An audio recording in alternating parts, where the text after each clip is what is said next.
John, we got a lot going on in the sports world. NBA trade deadline, Luka Doncic got traded, the Super Bowl Sunday, but we're doing baseball, and JD Martinez is our guest. Yeah, looking forward to it. Now a two-sport athlete, right? He signed up to be a pickleball champion. How did he become a great pickleball player so quickly? We're gonna find out. This is a guy who was great in that clubhouse for the players and for the media. So happy to have him join us. Yeah, well, I bet you he has pretty good hand-eye coordination for pickleball. He's shown it in baseball for a long time. We'll ask JD all the pertinent stuff about his career, his year with the Mets, probably a Pete Alonso question or seven. If my gut tells me anything is going on, we'll play hit and error at the end if you stick with us on the show with Joel, Sherman, and Jon Heyman.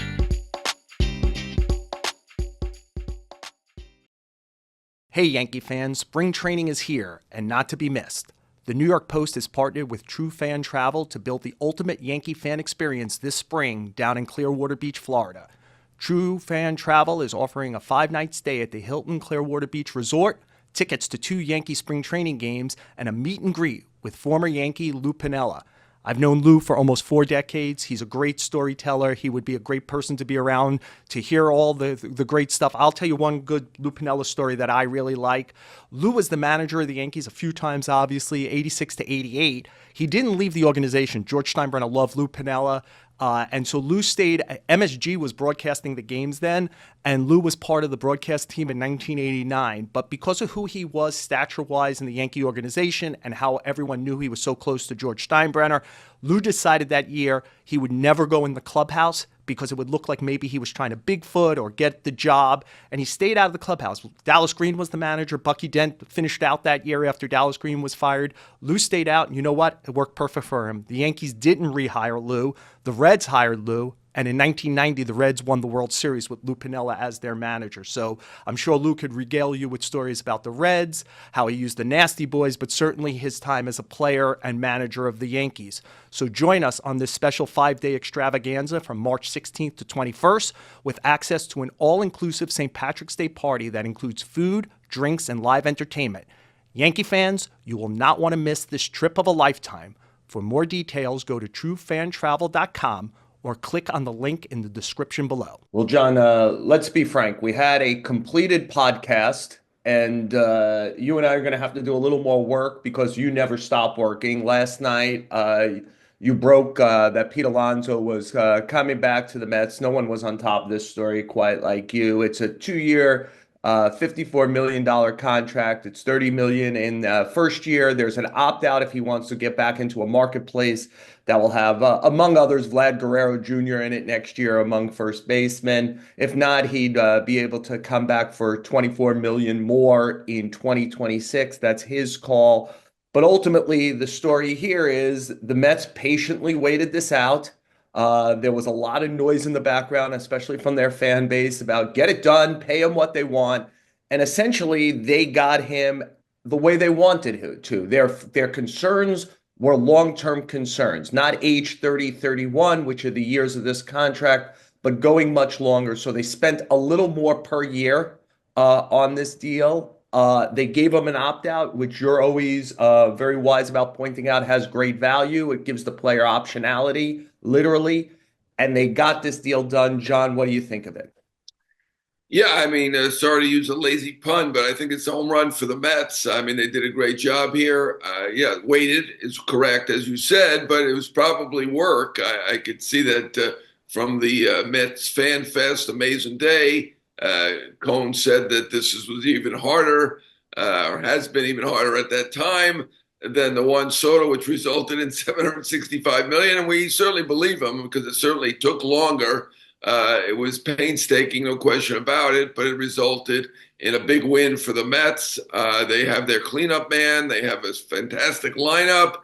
And when we did this podcast originally, I had the Yankees with the better winter. But at this point, I think the only team that had a better winter, if you want to call it that, than the Mets is probably the Dodgers. They had a great winter. Yeah, look, they signed Soto and then they learned something from him. They took a patient at bat with this, whatever the grind was. They clearly stood on principle. Let's just go back a little, John. They under a previous administration, Billy Epler, they offered him a 7-year, $158 million extension. Alonso said no. In that time, he fired his representation. He hired Scott Boras. And the hiring of David Stearns forever changes this negotiation to me. Stearns is pretty adamant about not doing long deals with players in their 30s. Unfortunately for him, Pete turned 30 in December. He's a non-athletic, not big defensive first baseman. These are all things that Stearns doesn't like. Yeah, And I think he is a Met fan, Stearns. He grew up one, besides being employed, and he understands there was a value to Alonso, the obvious power, durability, ability to handle the New York spotlight, but also a popular player with the fans. And one of the things I don't know if you did this with your friends who were Met fans, but my friends who were Met fans kept saying, why aren't they getting it done? And I would just always say, well, nobody's getting it done. Like, it isn't like he has signed someplace else. He could still sign with the Mets. And the fact that he hasn't signed anywhere else indicates to me that the marketplace he desires doesn't yeah. exist. And therefore, the Mets are going, like, the Mets probably will have last crack at this. And they ended up with, if it was a last crack or not, kind of getting him on their terms. Yeah, I'll say this. I mean, the analytics people are smart, but they're not always right. As we recall, 10, 15 years ago, these first basemen with power, you can call them one-dimensional, whatever, the Prince Fielder types were getting enormous deals. I think it swung the other way. I do believe that Pete Alonso at this rate is a big bargain. Maybe I'll be proven wrong, but I mean, 54 million. Juan Soto is, in another category, no question about it, 765 million.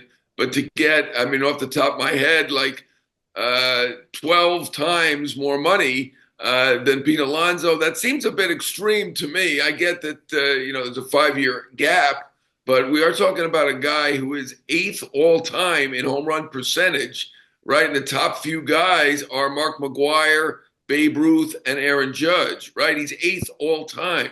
He's had at least a 122 OPS plus his first 6 years. There is a very small number of players who've been able to do that. Now, he got a little bit later start. He was 24 years old as a rookie. He wasn't 18, 19 like Soto. And, he's a normal age for a free agent. But I think they've swung the other way. And the result is the Mets got, I think, a big bargain here with Alonso. Now, it may only be a 1-year bargain because he's got the opt-out after the year, and they may move on after this. But no one can think that they overpaid, that they did a bad deal. Certainly, his 2023 season did not help matters, but still with a 123 OPS plus, great postseason, ended up overall, when you add in the postseason numbers, with an 804 OPS. That is not bad. I mean, people denigrate his year, and he did not have his usual year, did not have a great year.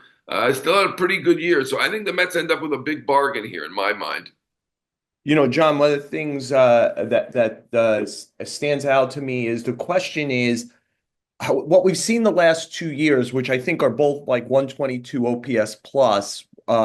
Is that the beginning of a dip for him? Or last year in particular, was he pressing because he was trying to prove that he was worth, a 6, 7 year deal at the top of the market? You mentioned Prince Fielder before, like an old fashioned first base deal. I'm not sure. Again, because I think there's such groupthink in the industry, I'm not sure he could have gotten there. And so, I don't know if you remember the movie Logan's Run. In Logan's Run, like they kill everyone when they turn 30. That's the thing. It's like just like the demarcation of that age 30 thing. Well, does a guy go bad at 30? Does he go bad at 29? Does he go bad at 34? There's no exactitude to this, but I think because there's no exactitude, it scares David Stearns into wanting to be as conservative with years as possible, and they got conservative. Let me throw out one other thing, and I wonder what you think about it, John. The Steve Cohen of it all, which is that there had been a lot of talk, including from him, that he had a budget this year. And they talked about like, hey, the number is dwindling away, the space, the time, it's all dwindling away. It all feels like strategy now a little bit, like they were trying to force Pete's hand. but ultimately, even with the smaller contract, Pete is getting 30 this year. The average is 27. That is a lot. So they're going to go way. They were just under the 301 Steve Cohn tax. So they're now going to go to about 327, which means they pay tax on about 26, 27, 28 million, whatever it's going to be, which is 110% on this. So just for Alonso, and I know it's really for the whole roster, he is spending a lot more money. It's a reminder that when he really wants something, he is a different kind of owner. There's not many of them. You mentioned the Dodgers might be the winners of the offseason. Him and Guggenheim really stand out right now for what they're willing to do financially. Yeah, I mean, the percentage of money that those two teams spend is really quite outsized compared to all the other teams. I mean, we had 5 or 6 teams that did almost nothing, but even your normal team, not even close. So I give credit to the Dodgers, Mark Walter, and here, Steve Cohn. I would say first, I want to say on that trend, I'm not sure he's starting the downhill trend. Obviously, his 2 weaker years, I would say, with 122, 123 OPS plus have come at age, 28 and 29. I mean, I don't think based on the history of sluggers that we should assume that he is now on a downhill trend. I mean, I do think that he was probably pressing a bit. There are adjustments. We saw that in the postseason. I'm not sure he hit a home run. If he did, he hit one home run to the opposite field in the regular season. In the postseason, he had 3. So he obviously adjusted, better pitching. His career OPS in the postseason is now 1,000, and that's another plus for Pete. So, you know, there have been sluggers who certainly got better or certainly stayed the same for the first, I don't know, several years after 30. And here we're talking about a 2-year deal. There's certainly no risk. And even if it was a 3-year deal, I don't think of him really going downhill. Jim Thome, I believe, had 379 home runs out of his 612 home runs after age 30. So I don't see it. I don't have the computer that everybody else has. I don't believe it was a downhill trend. And I think it's just a very, very good signing by the Mets. I'd be careful. Jim Thome might just be an outlier. Like most players at some point don't hit 379 homers in their 30s. So, I mean, But this is how many guys who hit 226 home runs from age 24 to 29 fall off the face of the earth? I mean, the guys that hit that kind of home runs in that area were like Frank Thomas and Carlos Delgado and, outstanding players. I mean, I'm not going to mention Albert Pujols. That's a different category. That's more like the Soto category. But, there aren't a lot of guys who had 226 home runs in that period and then all of a sudden became a singles hitter or lost their mojo or whatever. I'd like to see the names of those guys. But look, I don't have the computer. 30 teams could have been bidding on them. And, this is obviously, we can assume the best that he could have done.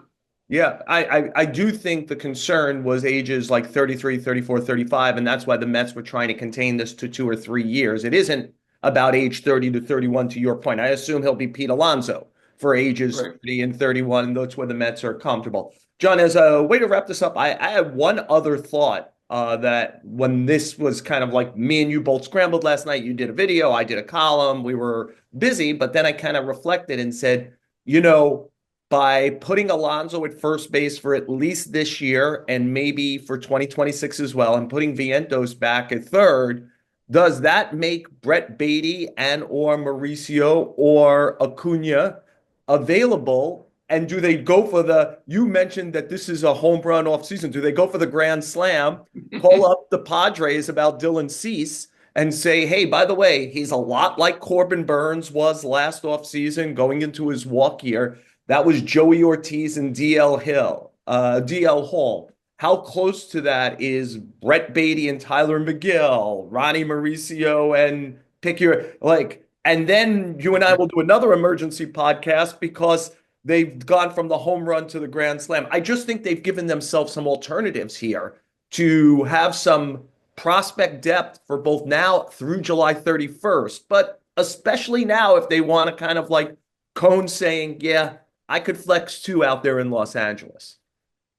Yeah, I mean, this is certainly an opportunity. I know we know AJ Preller, and he does not like to trade these superstars. He did it, obviously, we saw in the winter meetings in Nashville when he traded Soto and got all of that back, right? That certainly was not Ortiz and DL Hall. I mean, Dylan Cease is not Soto, right? Nobody's Soto, basically. But But he's I think it'll Burns. He's kind of like if you look at the numbers, especially the last 4 years, they're very similar. Burns is a little more consistent.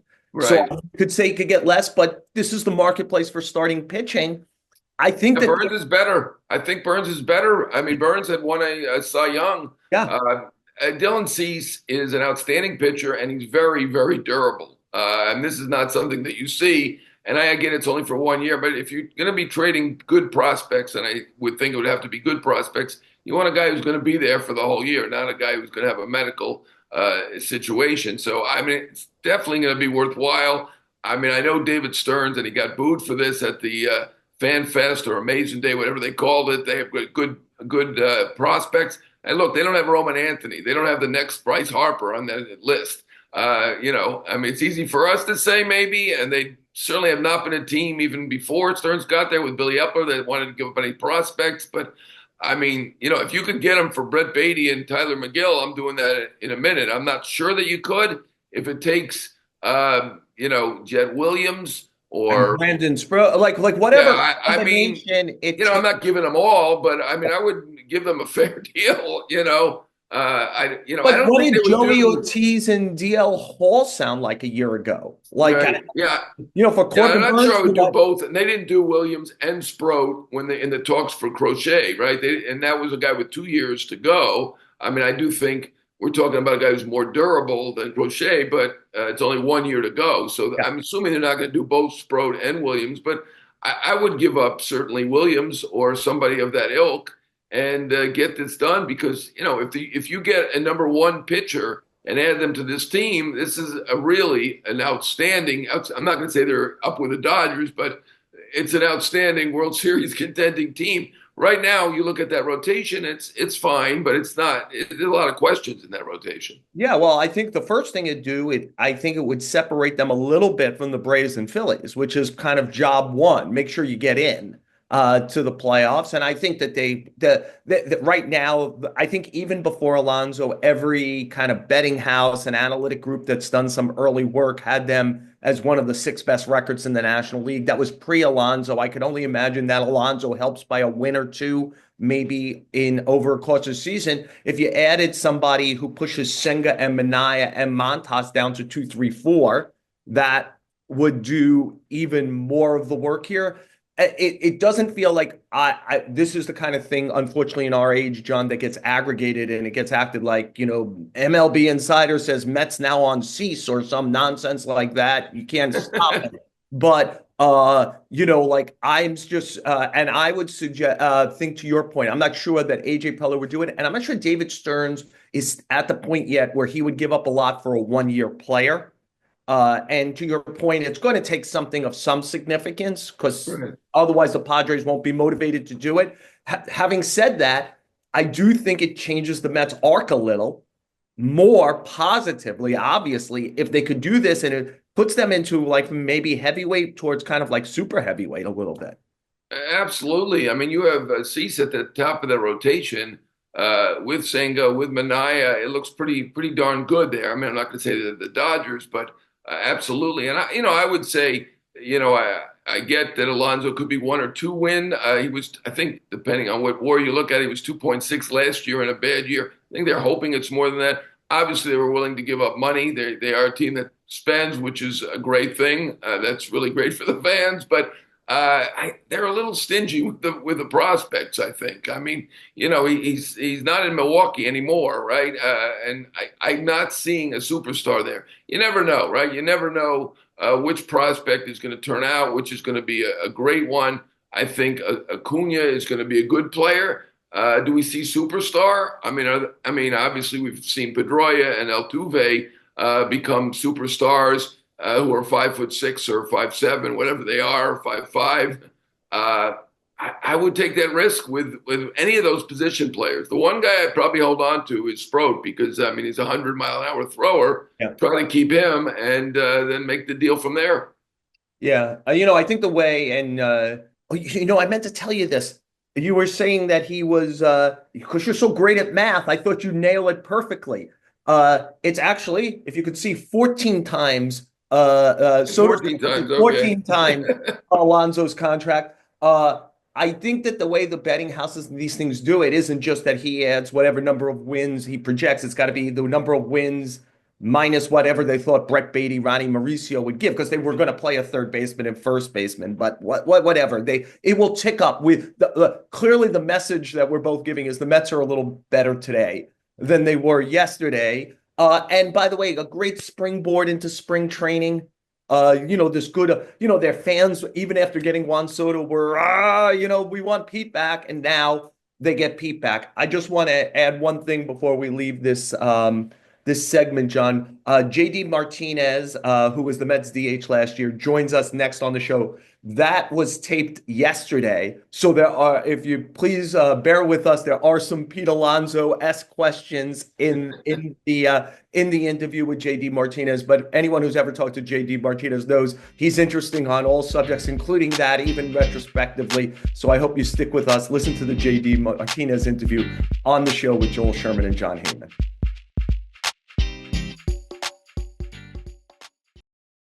John and I are so pleased to be joined by JD Martinez, who's busy, is working us in to his schedule. And JD, we really do appreciate you joining us, coming off your season with the Mets, 16 homers, a 108 OPS plus. I just wonder if you could tell us where you are in free agency, and is there any level of frustration? You're one of still many accomplished players who are sitting on a market in what kind of at this time of year generally is a stalled market. What's it like to be out there and wanting to obviously still be playing Major League Baseball? Um, yeah, I think it's just one of those things where obviously it is frustrating for all players, for families. That's the biggest thing is, once they say, hey, let's go, it's like, well, wait, we got to scramble. We got to find a place. We got to go check these places out because especially once you have a family, it's tougher. You're thinking more about just yourself. And that's what I think the teams kind of just, they make it really hard on the players when they do this kind of stuff. And it's honestly, it's just one of those things where there's a lot of frustrations, with a lot of the players that are out there. And players just want to know where they're going and want to show up and be ready to go for spring training. And it's just one of those things where it just hasn't been like that ever since I feel like I started free agency back in, 2000 offseason of 17. It's kind of 18 is kind of when it all started. What my contention is that these baseball executives, these teams are ageists now, that they don't appreciate veterans. Obviously Justin Turner's looking. I'm looking at my list. I got a whole bunch of guys. Quintana, who was really good for you guys last year, still out there at 35. I mean, it's a long list. I guess it really seems like the age is a huge factor these days. I mean, what are your thoughts on that? I mean, I just think it's one of those things where they all have the same algorithm. They all punch it in and everything spits out the same thing. And they just, it's how they, you have a guy like Soto who ages, he fits all the all their numbers and he lines up, he checks off, the computer loves them, and you'll see a feeding frenzy for a guy like that. But all of a sudden as you get older, there's the computer doesn't like you as much and everything kind of slows down and the market slows down. And it's sad because it's kind of what you said, there's a lot of really good players out there and a lot of really good veteran guys. And I've been in clubhouses where when I was coming up with Detroit, the veteran guys are kind of what made me me and made me who I am today. And I think they're very important. And I know it sounds kind of redundant. Everybody kind of says the same thing, but for some reason, the industry doesn't they can't quantify it, I guess. They can't put a value on it. So they don't like it and they don't kind of respect it. So they just don't seek it, you know? JD, you mentioned your first free agency earlier. That was after the 2017 season, just in case the fans don't remember. I mean, you had a brilliant season for Detroit, and then for Arizona, you just played, were arguably the best player in the National League from the moment you got there. And yet, I'm asking you about that because you were the same age Pete Alonso is now. You were coming off your age 29 season. And if my memory serves me correctly, you were struggling to kind of get to the market you wanted off of, especially that kind of season at that age. I wonder if you could, because Pete is such a big story in New York and baseball now, talk about what it feels like to be like, shouldn't I be more desired and paid better than this? You ultimately signed with the Red Sox for 5 years at 110 million, but I think the expectations were larger than that. Yeah, I mean, it was just a frustrating time. I felt like I did everything I could do to go out there and, to validate that, the contract. And, when you're a free agent and you've done everything right and you've worked your whole life for it, you're sitting there and you're waiting for the contract and it's not coming. And you're like, well, what did I do wrong? And you start putting more pressure on yourself and it just becomes ugly, and teams start just finding ways that they can devalue you in any which way to not pay you. And then they start using the market as a strategy. And, oh no, the market's slow. And it's one of those things where you have no control over it. And it's very frustrating as a player, as a free agent, especially, with guys like Pete, which is he's due to make his big contract and he's due to get paid what he deserves. And it's crazy. It's a crazy industry because, when you came up, it was kind of like, hey, you got paid for what you did. You're not getting paid for what you're doing. Because if you were supposed to get paid for what you're doing, someone owes me a lot of money, and then you become a free agent and it's like, oh no, well now we're not going to pay you because you're not going to do what you're supposed to do because our computers are telling you that you're not going to age well. And you're like, what do your computers know about me or about the way I train, eat, take care of myself? Like, oh, well, it's just, what history has told us and what numbers have told us. Well, what if I'm an outlier? So then it just becomes this whole game. And it's just, for me, it's baseball is just taking a wrong turn when it's come to free agency. And I think it's something that needs to be fixed because, like I said, if we're going to go off of what you're doing, then guys need to be paid immediately. Because if not, you have situations like this and it sucks. It's just very frustrating for players. Joel mentioned you had one of the best players in 2017 with Arizona. Just want to mention was you had a 741 slugging percentage, and then you did struggle to get a deal. You got a deal, and sometime in spring training that year, and you won the Hank Aaron Award, I think, at 130 RBIs for the Red Sox, and were fourth in MVP. So you were certainly well worth it from their perspective. It turned out very well for them. What do you think about what's going on with Pete, though? I mean, you a student of the game. Are you maybe you're not as surprised as the rest of us are? Yeah, I mean, I kind of talked to Pete about it during the season. I said, hey, listen, don't think it's going to be all butterflies and rainbows, because it's not. It's ugly and it's not fun. Unless you're a guy like Juan Soto or Shohei Ohtani, if you're at the elite and you're at the top of the game, best in the game, it's going to be Disneyland for you. You're going to have a blast. Everything's going to be fun. But if you're not, it's going to be a struggle and it's going to be a grind and you just got to be patient and just know either you're going to be really, really rich or you're just going to be really rich. But either way, you're going to be fine, at the end of the day. And you have to understand that. And that's what's going to give you peace of mind. And that's kind of what I wrapped my head around about it was just like, listen, I'm going to be fine either way.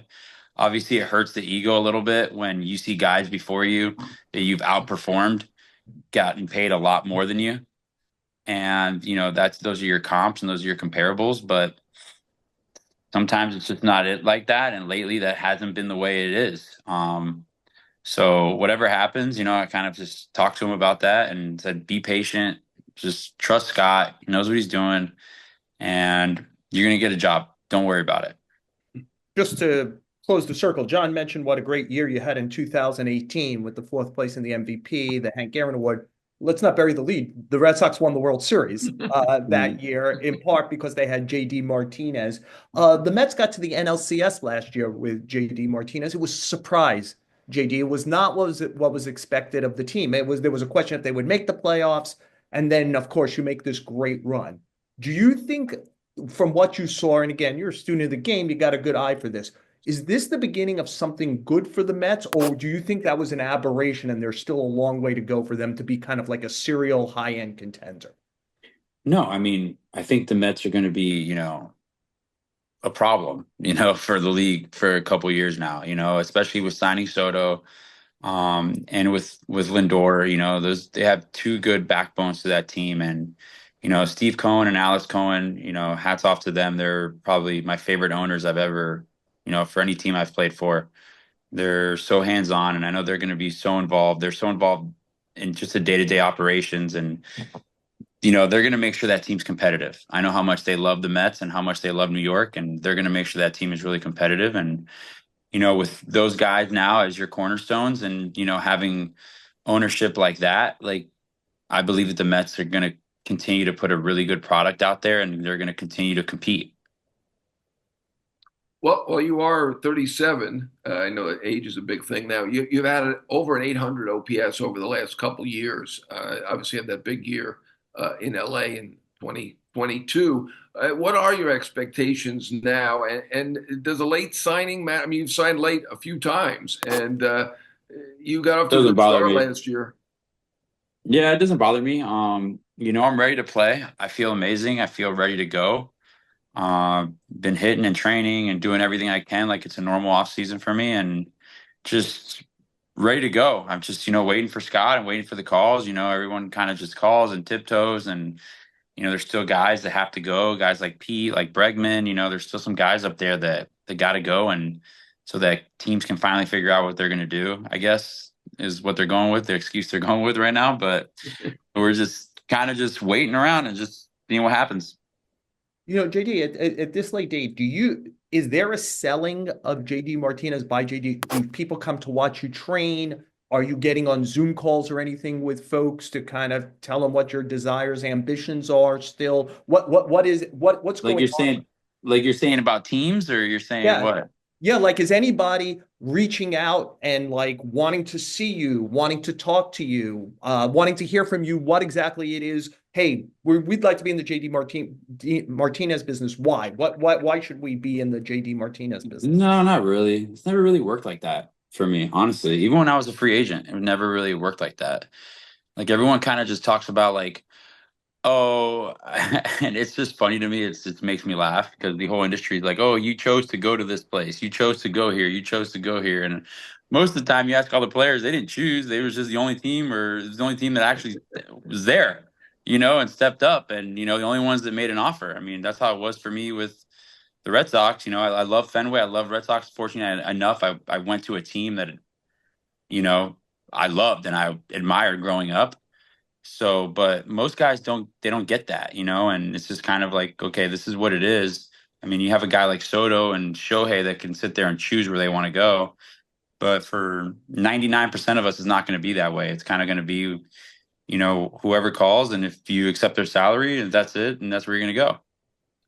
I think a lot of us, including the team and teams, were shocked at how great Vientos was last year. But he Mhm. was a workout partner of yours, and I think you were always a believer. Yeah. What did you see in Vientos, and what do you think his future is? I think you worked out. Yeah, we're actually You're hitting about tomorrow. 15 miles from me here, but you're, I think, Yeah, Nova Southeastern. You were working with him, right? yeah, we're actually hitting tomorrow too. It's funny. Um, uh, but yeah, dude, I mean, I worked out with him a couple times. He works out at Bomberitos. He works out at a different facility than me.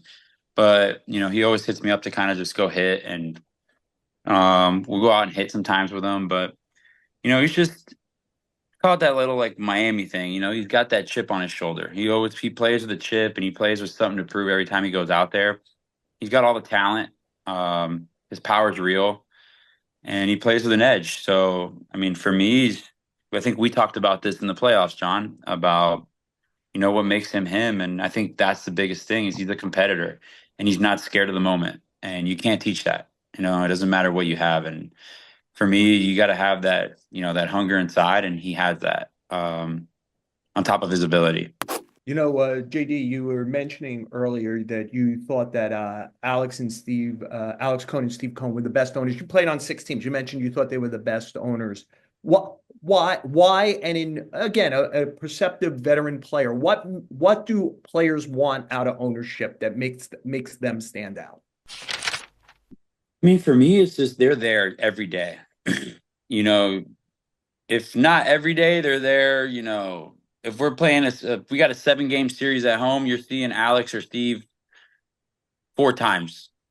You know, either they're on the field for BP, they're in the clubhouse, they're somewhere, they're accessible, they come up to you, they treat your family great, they ask you about your parents, your kids, you know, like they invite them into their suite. They're very just like a family based, and you know, just their commitment, you know. I mean, Alex Cohen's dad is at every game. He's there all the time. He got one of the front row seats, and he's awesome gentleman. And I've met him a few times and talked to him, and he's just, to me, their commitment to winning and to making New York, a, a competitor and making them as big as the Yankees. I feel like is their goals there to be in New York. They want to be the Kings of New York, and I think every New York fan should appreciate that and should respect that because, you know, I've been on other teams and other owners and seeing other owners and, you know, how everything kind of plays out. It's,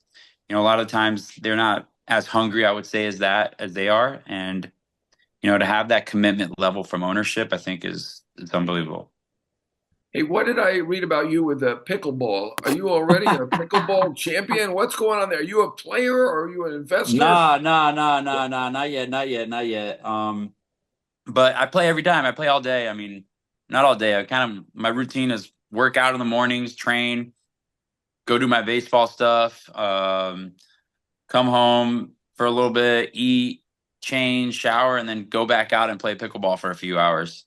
I got kind of into it with I liked it just because it kept me moving and it was, you know, good exercise. And then I kind of just got addicted to it.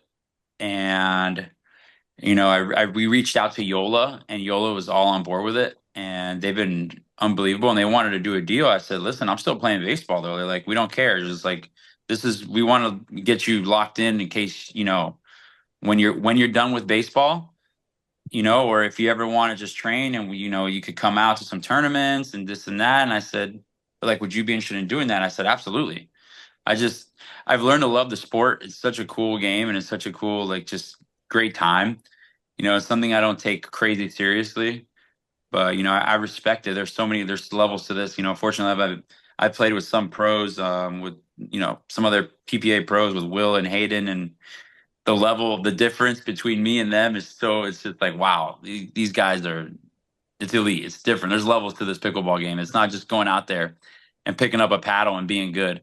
It's not like that. So it's something that, you know, we signed a deal with Yola and they've embraced me and, you know, they're going to help me, you know, once baseball's done with my journey. And, you know, if I want to just play recreationally or if I want to play more seriously.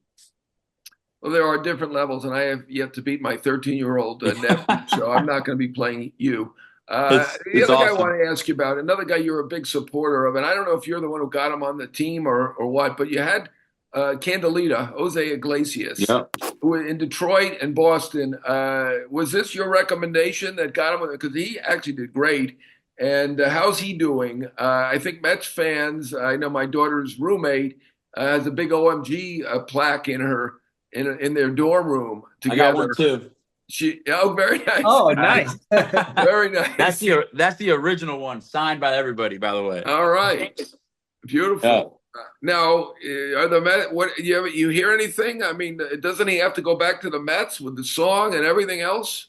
Man, I don't know. That was so, talk about being around baseball and never seeing something that, you know, I've never seen anything like that. I've never seen, you know, for as many teams I've been on, the way the city embraced them, the way, you know, the city embraced that song and the team embraced it and we just kind of ran with it. It was special. It was cool. I mean, going back to your original thing with the veterans, that's the kind of things that you see that a veteran brings up that a young guy would never think to even like bring up or do. And, you know, they brought a team together, you know, and it's just, for me, I remember when they called me up to, you know, I had a rehab assignment with Iglesias before I met with the team right after my temporary spring training down here.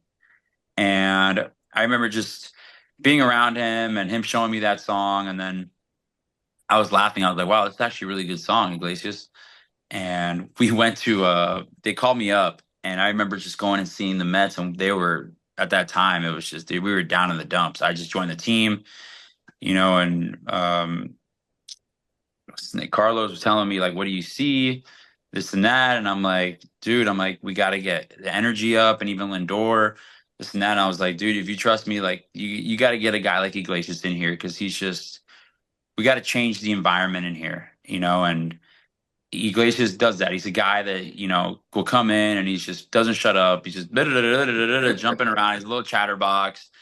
But it's all good and fun. And, it's one of those things where you need guys like that in the clubhouse. You need you need those veteran guys that are pulling, the team together, not pushing people apart. And I think that was the biggest thing, with, I think, getting Iglesias there. And then, it was funny because I put the song on as a joke when he got called up. I was like, in honor of Iglesias making the team, in his first game with us, we got to listen. We just won a game and we played it.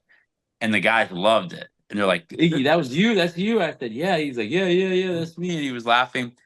And then I was like, dude, we should make this our home run song. And everyone's like, oh, hell yeah, let's do it. The stadium wasn't even filling up at the time because we were so bad. Nobody was even watching us. And we started doing it. We started having a blast with it. And then all of a sudden it became a catchy thing. It became our song. And, the rest is history. So Major League Slugger, pickleball aficionado, and music producer. No, I didn't produce the music at all. Not produce it, I didn't produce the music at all. I'm not taking credit for that. I just encouraged promoter, not producer. Yeah, promoter. There you go. That's good. That's good word. Promoter. I just encouraged the Mets to do a whole thing for it, and they were all on board with it. They were great with it. It worked. It worked. As a last question here, you brought up the name Carlos. Carlos Mendoza seemed from the outside to do a great job in his first year as a manager, not in an easy place in New York. Again, you've been in a lot of places. You've played for a lot of managers. What did you think about Carlos Mendoza and his future in that job? I feel like he handled it well. I feel like he handled the pressure well. I mean, I wasn't there at the beginning, so I don't know. But once we got cooking, it was kind of just, not trying to discredit Carlos Mendoza, but he would kind of just step back at that point because we were just rolling, and he did a good job, I think, understanding when, like, guys needed like days off and understanding that, like, hey, this is a long season. And, he came up to me, he's like, listen, you're not 30 years old anymore. I want to give you a day off. We got to give you, get you off your feet, especially on those day games, because it was kind of, whatever. And I noticed that quickly. And he just did a good job communicating, I felt like, during the season. Well, JD, whether it's a music promotion, hitting fifth for somebody, pickleball, whatever is in the future, John and I wish you the best. We really do thank you for joining us on the show. No, I appreciate it, guys. Thank you, guys. I appreciate it. Thanks for having me.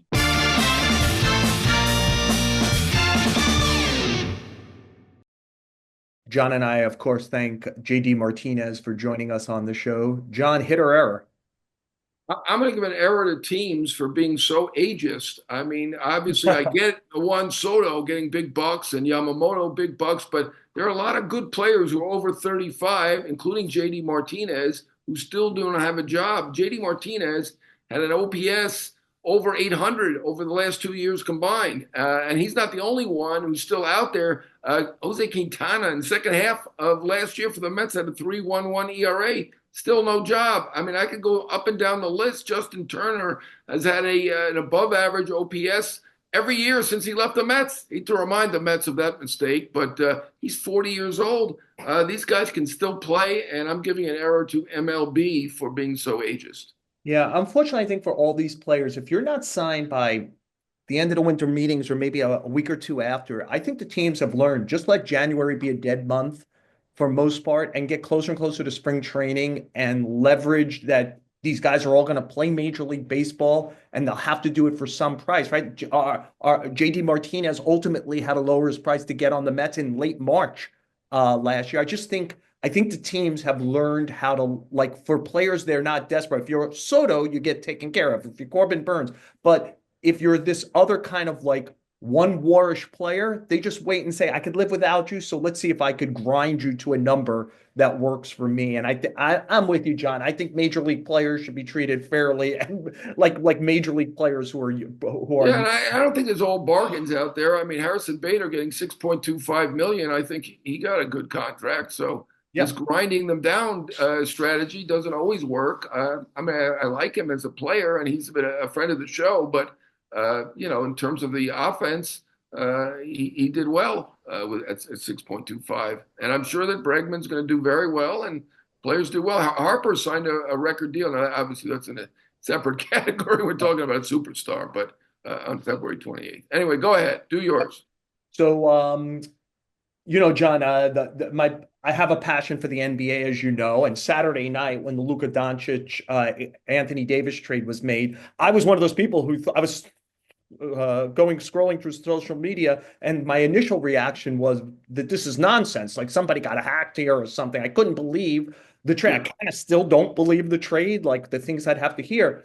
And I'm going to give a hit to a friend of ours, Larry Rocca, who's now an editor at the Post, posed the question the next day because they were trying to decide in our office, the New York Post office, is this the most shocking trade ever? And Larry was trying to say, don't be a victim of the moment. He goes, Alex Rodriguez to the Yankees was like try to live in that moment. He almost went to the Red Sox. He was as great a player as Doncic, without the bad reputation yet, right? Like none of the bad stuff had happened to him. And all of a sudden that he would get traded to the Yankees and be okay playing with Jeter, who he had a little problem with from the Esquire thing, and go to third base. And like the Yankees would not, like Alfonso Soriano was a good player, but he was Anthony Davis, like in that trade or worse. And I thought it was a good point. Like sometimes you could become a victim of the moment and be like, oh, this is the most shocking thing ever. As somebody who lived through that 20 years ago, I got to say that was pretty darn shocking. And, like in this country back then, was baseball even a little bigger? The Yankee Red Sox rivalry was at its peak. The idea that he was going to the Yankees, like, remember the storyline then? Oh, this is Babe Ruth. He's leaving, not going to the Red Sox. He's going to the Yankees. Yankees are going to be dominant now for another 10 years. And of course, the Red Sox have won 4 World Series since then, won that year. So anyway, I thought it was a great point by our friend to kind of like not just be a victim of the moment. So I give him a hit for that. A hit for Larry. I like that. I love that Larry got a hit. You're right. That was enormous, certainly at the time. And Texas have to pay some of the money too, I think. It was a little crazy. And Alfonso Soriano was a very, very good player, but he's not Anthony Davis. But neither of them, I just don't think. And you don't just love the NBA. You're actually obsessed. So I was literally watching the Knicks Laker game that night, and an hour later. Yeah. And by the way, both of those teams are Dallas teams, right? Trading Doncic and A-Rod were teams to the largest markets, right? LA. Yeah, I don't know enough about the NBA. You know much more than I do, but I don't get it. I think there's also entertainment value to having one of the top 3 players rather than a great center. And I'll give Anthony Davis credit. He's a Hall of Famer, I'm sure. He's an outstanding player. But now that the GM, you can correct me if I'm wrong, he came out and said that defense wins championships. I don't know. Did he grow up in the Bill Russell era? What's been going on the last 30 years? They played for the championship. They played for the championship last year. Did Steph Curry win? He wins every other year, right? That's not defense. I don't know what he's talking about. Who is he fooling with that comment? Dallas played for the championship last year. Right, they have Luka Doncic.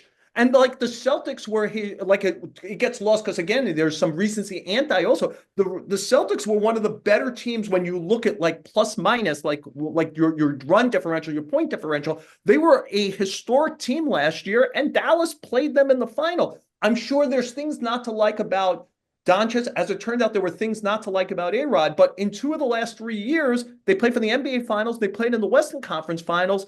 He's 25 years old. It seems like, unless you know some stuff about a police blotter or something, that it felt crazy. Yeah, 7 years so younger. Again, like I saw it that night, John, and I'm telling you, my first reaction was, oh man, poor Shams was hacked or something, you know? Well, another thing I'll say about I saw this, and I don't know the rules of the NBA, is that if he had stayed another year, he was eligible for the 354 super Yes, max, the super and now max. he's not. So Yeah. people can criticize the MLB all you want, but how stupid is that? The guy gets traded, and now he's going to be worth 100 million less. That makes zero sense. It's Yeah. bad enough he had to He's going leave to at be home. even a bigger star. You know, this is the history of the league.